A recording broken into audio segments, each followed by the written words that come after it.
الحمد لله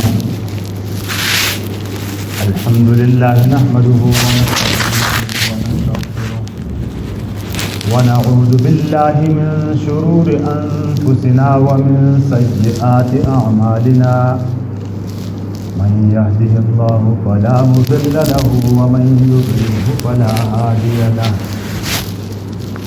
أعوذ بالله من الشيطان الرجيم. يا أيها الذين آمنوا ادخلوا في السلم كافة.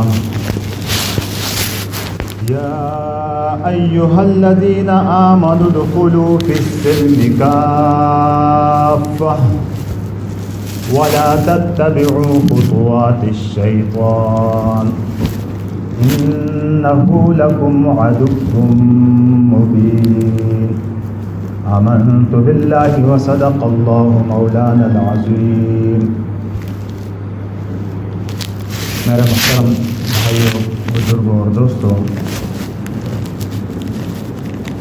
اللہ کا فضل اور کرم ہے کہ اللہ نے ہمیں مسلمان ایمان والا پیدا فرمایا. یہاں جو آیت میں نے تلاوت کی، اس آیت میں اللہ رب العزت مجھے اور آپ کو، ان ایمان والوں کو مخاطب فرما رہے ہیں. یا ایھا الذین آمنوا، اے وہ لوگوں جو ایمان لے آئے، اے مومنو. ایمان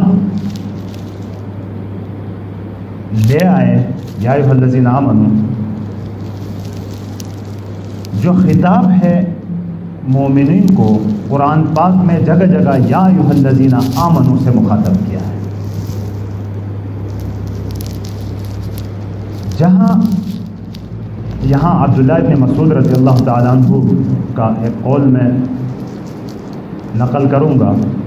وہ فرماتے ہیں کہ جہاں یا ایھا الذین آمنوا سے ایمان والوں کو مخاطب کیا جائے تو یوں سمجھے کہ چونکہ یہ شفقت اور محبت بھرا انداز ہے، یہ جو خطاب کا انداز ہے، مخاطب کرنے کا، بات کرنے کا انداز ہے اللہ رب العزت کا، تو یہ محبت اور شفقت بھرا انداز ہے. جیسے کوئی کسی کو پکارتا ہے، یا اس کا نام لے کر پکارے، یا پھر اس رشتے کے واسطے سے پکارے، دونوں میں فرق ہوتا ہے. باپ اپنے بیٹے کو پکارتا ہے، بیٹے کا نام اگر زید ہے تو ارے زید ادھر آؤ، یا کہہ دے کہ بیٹا ادھر آؤ، پیارے بیٹے ادھر آؤ. تینوں میں فرق ہوتا ہے. اب نام لے کر پکارنا ٹھیک ہے، اس میں کوئی غلطی نہیں، لیکن جو بیٹا ادھر آؤ کہہ کر پکارنے اور اس میں اس جذبے میں فرق ہے. یہاں بیٹا کہہ کر پکارنے کا مقصد یہ ہے کہ یہ باپ اپنے بیٹے کے اوپر کوئی غصہ نہیں، غصے میں کوئی اس طرح کے پیار سے نہیں پکارتا، نام لیتا ہے یا نام بگاڑ کے پکارتا ہے. بیٹا کہا تو اس کا مطلب یہ ہے کہ اس کی محبت ہے اور اس محبت کے انداز سے اس کو بلا رہا ہے، کیونکہ رشتہ بیچ میں، اس رشتے کے حوالے سے اس کو پکارا جا رہا ہے، ایک مقدس رشتے کے حوالے سے. تو یا ایھا الذین آمنوا میں اللہ رب العزت جو پکار رہا ہے، اپنے بندوں کو مخاطب کر رہا ہے، تو اس رشتے کا حوالہ دے کر کہ میرے اور تیرے درمیان ایمان کا رشتہ ہے، تو اس رشتے سے محبت بھرے انداز میں اللہ رب العزت اس بندے کو مخاطب کر رہا ہے. کس کو؟ مجھے اور آپ. اس لیے عبداللہ بن مسعود رضی اللہ تعالیٰ عنہ فرماتے ہیں کہ جب اس قسم کا خطاب ہو تو ایمان والوں کے ایمان کا تقاضا یہ ہے کہ وہ توجہ سے اس بات کو سنیں کہ کیا کہہ رہے ہیں اللہ رب العزت، جو اتنی شفقت اور محبت سے مجھے مخاطب کر رہے ہیں، کیا فرما رہے ہیں. تو پھر فرمایا کہ ایسا خطاب ہو جہاں اس طرح مخاطب ہو تو یقیناً اللہ رب العزت ایسی کسی چیز کا حکم دے رہے ہیں کہ جس میں اس بندے کی خیر ہے، اس کی فلاح ہے، اس کی کامیابی ہے، یا پھر ایسی کسی چیز سے منع فرما رہے ہیں کہ جس میں اس کا نقصان ہے، اسے اللہ رب العزت روک رہے ہیں اس کو کہ یہ نہیں کرنا ہے۔ تو جس چیز کا حکم دے رہے ہیں اس کو بھی غور سے سنیں، اور جس چیز سے منع فرما رہے ہیں اس کو بھی غور سے۔ یہ خطاب ہے اللہ رب العزت کا، اے ایمان والو کہہ کر مجھے اور آپ کو بھاگا فرما رہے۔ اور پھر حکم کیا ہے؟ آگے حکم دیا ادخلوا فی السلم کافہ، پورے کے پورے اسلام میں داخل ہو جاؤ۔ اب سوال پیدا ہوتا ہے کہ ایمان والے تو ہیں، یہ اللہ ہی خود کہہ رہے ہیں کہ اے ایمان والو، پھر اسلام میں داخل ہونے کا مقصد کیا ہے؟ تو یہ فرق سمجھنا چاہیے کہ ایمان میں تو ہم داخل ہوئے کلمہ شہادت پڑھنے کے بعد، کلمہ شہادت پڑھا تو اب ایمان میں ہم داخل مومن کہلائے ہم، اور ایمان میں جو ایمان کی باتیں ہیں، جو ایمان کے تقاضے ہیں، ان پر ہمارا ایمان ہے۔ ایمان مفصل میں ہم پڑھتے ہیں آمنت باللہ و ملائکتہ و کتبہ و رسلہ والیوم الآخر والقدر خیرہ و شرہ من اللہ تعالی والبعث بعد الموت، ان تمام چیزوں پر ایمان۔ ایمان تو یہ پڑھنے کے بعد ہم ایمان کے اندر داخل ہو گئے۔ اب صرف ایمان میں داخل ہونا کافی نہیں ہوتا، اسلام کے اندر پورا آ جاتا ہے۔ اصل اس کی اسلام کی عام تشریح جو اسکول کی کتابوں میں کی جاتی ہے کہ اسلام سلامتی سے ہے، اور واقعی ہے بھی، سلامتی سے ہے، تو اسلام میں بھی سلامتی ہے، اس لیے اسلام کو اسلام کہا جاتا ہے۔ لیکن جو تحقیقی کتابیں ہیں، لغت کی کتابیں ہیں، گرامر کی کتابیں ہیں، گرامر ہیں، اس میں اگر ہم دیکھیں تو اسلام کیا ہے، تو اسلام کے لفظی معنی ہے گردن نہادن، گردن جھکانا، جھک جانا، یہ ہے اسلام۔ اب یہ کہاں جھکایا جاتا ہے؟ کہ آدمی اللہ کے سامنے جھک جائے، یعنی جو حکم اللہ کا آئے اس کو پورا کرے۔ اس کے ساتھ دیکھو، ایک تو حکم وہ پورا کیا جاتا ہے کہ حکم مجھے ملا، آپ کو ملا حکم، ہم سوچیں کہ اس حکم میں کیا منطق ہے، کیا لاجک ہے، کیا اس میں فائدہ ہے، ان فائدوں کو سوچیں اور سوچ کر پھر اس پر عمل کریں، تو اس کو جھکنا نہیں کہا جاتا۔ یہ تو آپ نے اپنے مفاد کا سوچا، آپ کی عقل میں بات آ گئی تو پھر آپ نے مان لیا۔ ایک جھکنا یہ ہے کہ جو بھی حکم ملے، چاہے میری سمجھ میں آئے یا نہ آئے، یہ جھکنا ہے اسلام، کہ ہم اللہ کے سامنے ایسے جھکیں کہ جو حکم اللہ کا ہے میری سمجھ میں آئے تب بھی مانوں، میری سمجھ میں نہ آئے تب بھی میں وہ یہ ہے۔ اور قرآن پاک میں انبیاء علیہ السلام کے جو واقعات نقل کیے گئے ہیں، قرآن پاک تو کوئی قصہ کہانی کی کتاب تو ہے نہیں، یہ تو جو واقعات ہیں وہ سبق آموز واقعات پوری امت کے لیے بیان کیے گئے ہیں کہ جو مان گیا تو اس کا کیا حشر ہوا، جو نہیں مانا اس کا کیا بنا۔ یہ سارے واقعات تو اسی طرح کے ذکر ہیں قرآن پاک میں۔ تو قرآن پاک میں اسلام کا ایک واقعہ حضرت ابراہیم علیہ السلام، کہ ابراہیم علیہ السلام، میں مختصر کر رہا ہوں، ٹائم مختصر ہے۔ ابراہیم علیہ السلام بڑی دعائیں کی اللہ کے سامنے، اولاد کی۔ اللہ نے بڑھاپے میں بڑی امنگوں کے بعد، دعاؤں کے بعد بیٹا دیا اسماعیل علیہ السلام، اور پھر بڑے پیار سے ان کو پالا، بڑا ہو گیا تو اللہ حکم دیتا ہے کہ اب اپنے اس بیٹے کو ذبح کرو. دیکھیں اگر یہاں ہم لاجک دیکھیں، ریزننگ کریں، سوال اٹھائیں کہ بھئی اللہ یہ کیسا ہوتا ہے؟ آج کل کا مسلمان ہوتا تو یہی کہتا کہ بھئی دیکھو حکم تو ہے لیکن کیا کریں، ایکچولی ہماری دماغ میں یہ بات نہیں آتی. کیسے ہو سکتا ہے کہ بندہ اپنے بیٹے کو ذبح کرے؟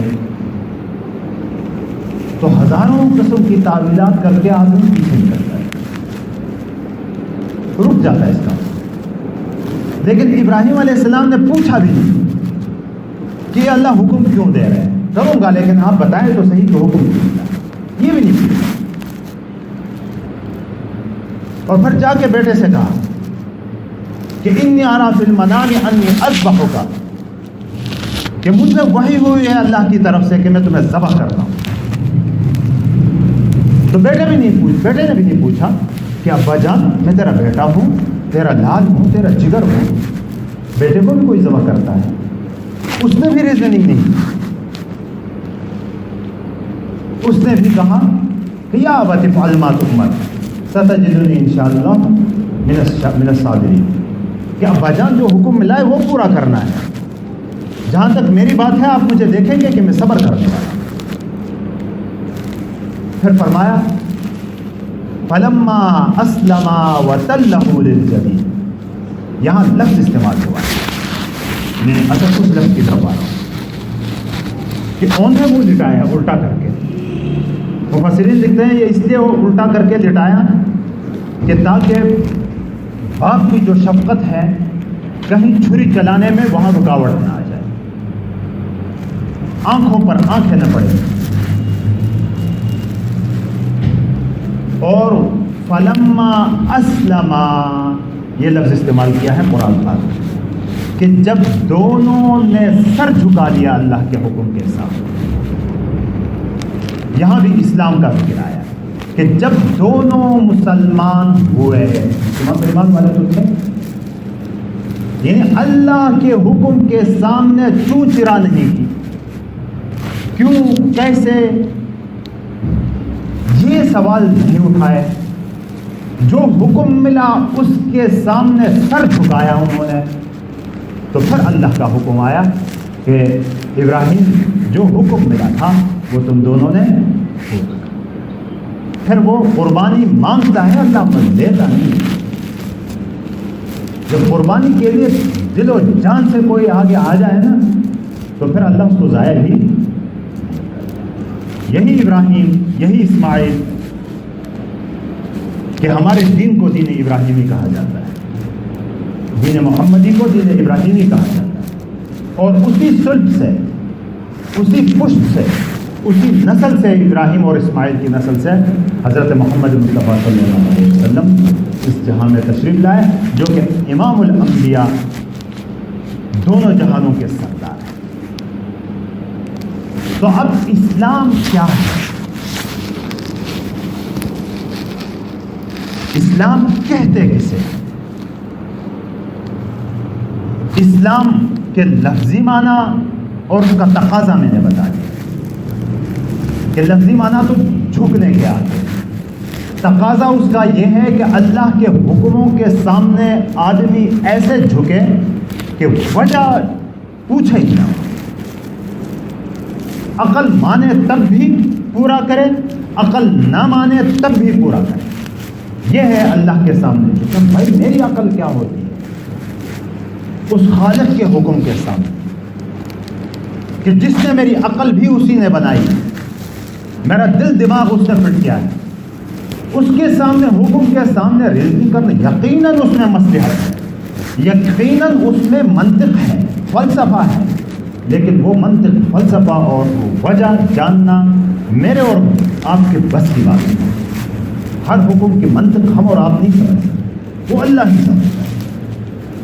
تو جو حکم دیتا ہے میری اور آپ کی فلاح کا حکم ہوتا ہے. اللہ ایسا نہیں ہے کہ وہ ایسا حکم دے کہ جو میری اور آپ کی ضرورتوں کے مطابق ہو. تو اب میں عرض یہ کر رہا تھا کہ اسلام کیا چیز ہے. تو یہ یاد رکھنے کی باتیں ہیں کہ ہم تو اسلام اس کو سمجھتے ہیں کہ نمازیں پڑھی، بھائی تہجد بھی پڑھی، تلاوت بھی کی اور تسبیحات بھی پوری ہو گئی، سے روزے بھی لگا دیے، بس اسلام پورا ہو گیا۔ یہاں اللہ رب العزت فرماتے ہیں کہ کافہ، پورے کے پورے اسلام میں داخل ہو جاؤ۔ یہ عبادات ہے، یہ صرف عبادات ہے۔ اسلام 5 چیزوں کا نام ہے، 5 چیزیں، یہ یاد رکھنے کی بات ہے۔ سب سے پہلے عقائد ہے، دوسری چیز عبادات ہے۔ عقائد وہ تو ایمان مفصل جو میں نے ابھی پڑھی، اس کے مطابق ایمان لے آنا۔